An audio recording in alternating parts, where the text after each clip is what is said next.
We will see the design of knuckle joint. So what is the knuckle joint? So knuckle joint is used to connect two rods whose axes neither coincide or intersects and lie in one plane. To constrain axial tensile force, and third, small angular movement about pin is allowed. So where we can see the knuckle joint applications? First application we can see is the rods of roof truss. You can see the rod of roof truss. I will little bit zoom in. You can see this joint. Okay, so joint which is present here. So this joint is basically your tie rod. Okay, and this joint will become knuckle joint. Next application of the knuckle joint is wall rods. Whatever wall rods are there, those are having knuckle joint. Next we can see elevator or cycle chain. So in elevator or cycle chain, whatever joint we are seeing here which permits some angular movement is also can be called as knuckle joint. Next example is suspension bridge link. In this case also, if we see it, these are suspension bridge links. In this case, some sort of angular movement must be there, so for that purpose we are using knuckle joint. What is the construction of knuckle joint? One can easily see there are three parts of the knuckle joint. One is eye, second one is fork, and third one is pin. So we can easily see that when eye is inserted into a fork, then after matching the diameter we can insert the pin throughout the fork and eye, and we can get the assembly.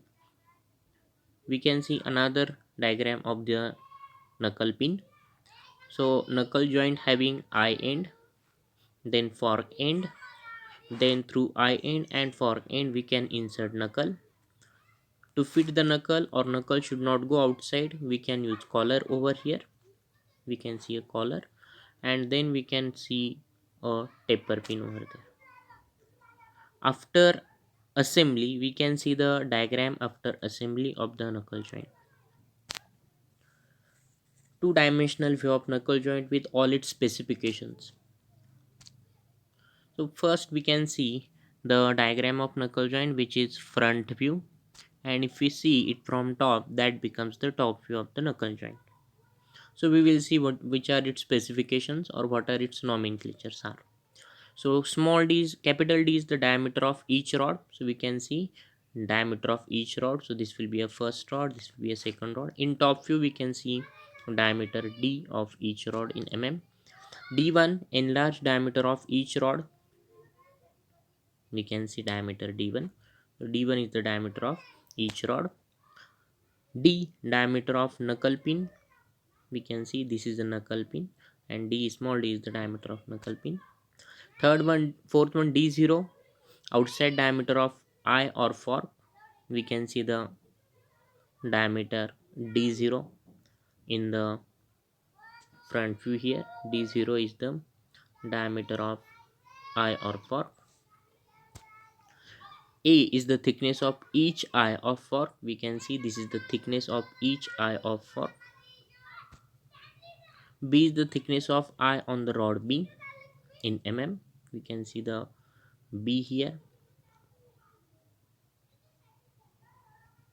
We can see B. D1, diameter of pin head. X is the distance of the center of fork radius from R from the eye and mm. So we can see the distance X. So this is the distance X. So X and fork, these are the distances. Next we will see assumptions made in stress analysis of knuckle joint. First one, tie rods are subjected to the axial tensile force. So tie rods are subjected to the axial tensile force. Next, the effect of stress concentration due to hole is neglected. The force is uniformly distributed in various parts. Now if we see the free body diagram of knuckle joint, we can see the fork of the knuckle joint. So we can see this much is the, in this portion the pin is inserted, and this is your P is the force. So P and P by 2 and P by 2. So this is the free body diagram of the fork. Next half is pin and eye. We can see the pin is also in equilibrium. The force acting on the pin at the center is P, and on the upper side P by 2 and lower side P by 2. Then on the eye, P is the force acting on the right side, and on inside we are having force P. This is the free body diagram of the knuckle joint. Now we will see the stress analysis. So first is we will try to understand what is the mode of failure of the component. With respect to that, we can find out which area will undergo failure, and from this we can find out what will be the stress equation, as we have done in case of quarter joint. So first one is tensile failure of the rod. So definitely rod will undergo tension. They can fail in the tension.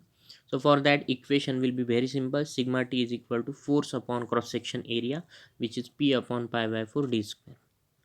Shear failure of pin. Pin is subjected to double shear as shown in figure. So this is our figure. So in the figure we can see a pin is there.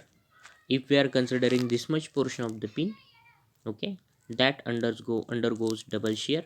So from that we can see tau is equal to P upon 2 pi by 4 d square, or d, that is pin diameter, is equal to under root 2 P upon pi tau.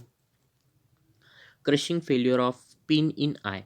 We can see the crushing failure is nothing but similar to the compressive one or crushing stress. On this case, whenever we are considering the crushing failure, at that time we have to consider the projected area.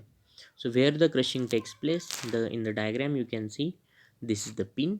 On the pin, crushing takes place, and this will be a projected area. Projected area will be B into D.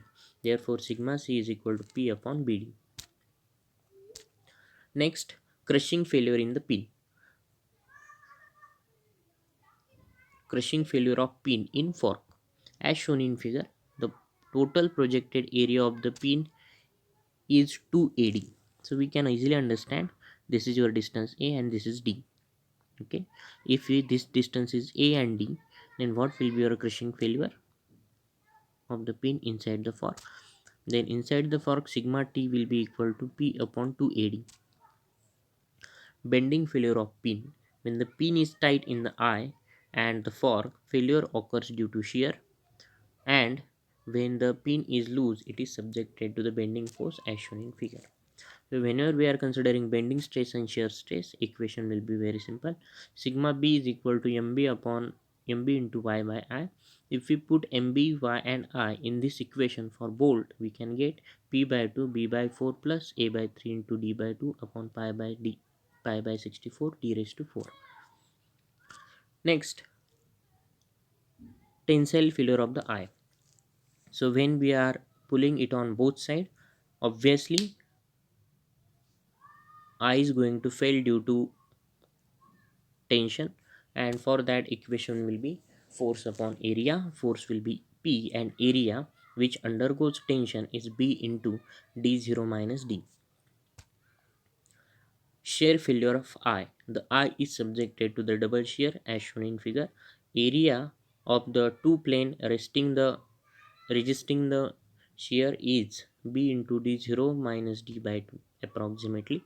So we can see d0 minus d by 2. If we calculate this length, this will be approximately d0 minus d by 2, and our equation will become very simple. P upon 2 bd 0 minus d by 2. So 2 will get cancelled. Tau is equal to P upon B in bracket d0 minus d. Then tensile failure of the fork. When fork is the double eye as such, figure is applicable to the fork except the dimension B, which can be modified as 2A. So sigma T will become equal to P upon 2A in bracket D0 minus D. Shear failure of the fork. The two parts is the fork is subjected to the double shear stress, so which is also equal to tau is equal to P upon 2A in bracket D0 minus D. And what are standard proportions of the dimensions?